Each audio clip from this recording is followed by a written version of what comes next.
Oh yeah, 3 minutes in the cold. Woo! Yeah!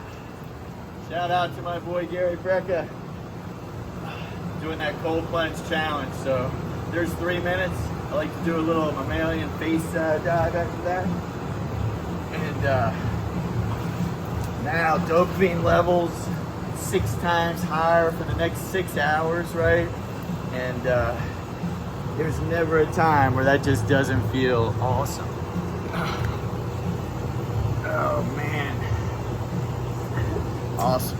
So yeah, never a time where that doesn't feel awesome. Cold plunge, 41 degrees. I actually did mine after the workout today, which is not recommended. If you're gonna do any kind of anabolic work, you really want to be doing it before the workout or wait a couple hours after. But anyway, shout out to Gary. He's doing a great cold plunge challenge. Gary Brecka. I don't know if it's too late to join that challenge. Today's day 2. Man, Gary has just got it right. You know, he talks about the vasoconstriction that goes on, bringing all the blood to the smooth muscle. He talks about hormetic stress, making the body respond to something it's not used to, wake the body up right, do hard things. Talks about brown fat. It's really burning calories as you try to heat yourself up right now, so it helps with metabolism, with weight loss. And then, man, cold shock proteins, right? It's really all about regulating blood sugar levels and building decreasing inflammatory markers. There's so much greatness to the cold. And so Gary's doing this challenge, and I hope he doesn't mind, but we're going to emulate that and do it for our local community. Starting next week, I'll confirm next Monday and Tuesday, we're going to do a cold plunge challenge here in Shelby, North Carolina, and really get people going. And whether it's dry or wet cold, obviously, we've done the cold tank, the cryo tank for 4 or 5 years, or if you want to try cold showers or get some ice in the cold in the bathtub, we need to start getting cold and on a regular basis. So you can probably feel it in my voice right now, right? Dopamine levels are just flying.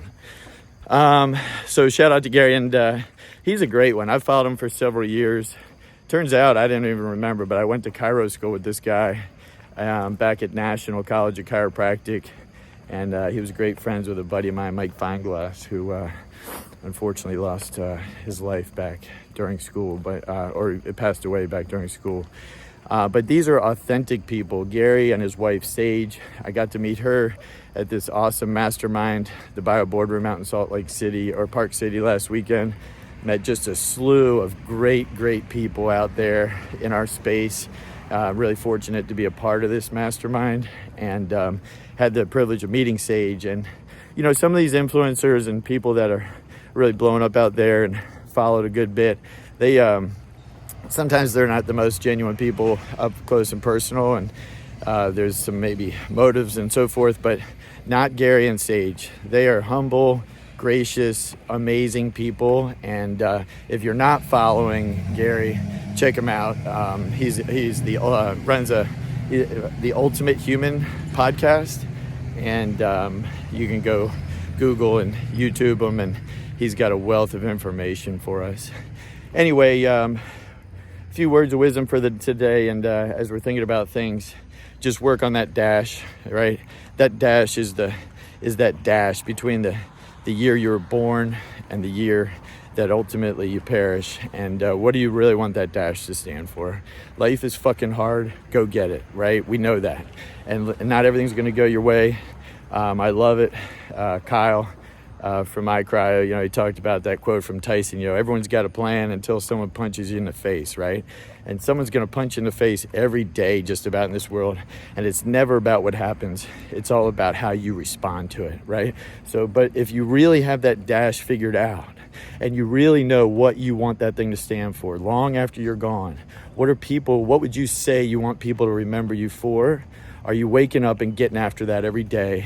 Are you waking up and making and representing that every day, and refusing to let that punch in the face bring you down and bring that dash anywhere else than you really wanted to represent? And so think about that.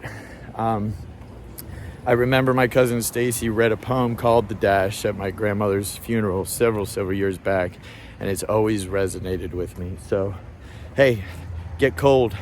Let's do it together. Let's do it next week. We're going to do a live cold plunge on Monday and Tuesday. Let's commit to that right now. And think about your dash. Go make it happen. Have a great day.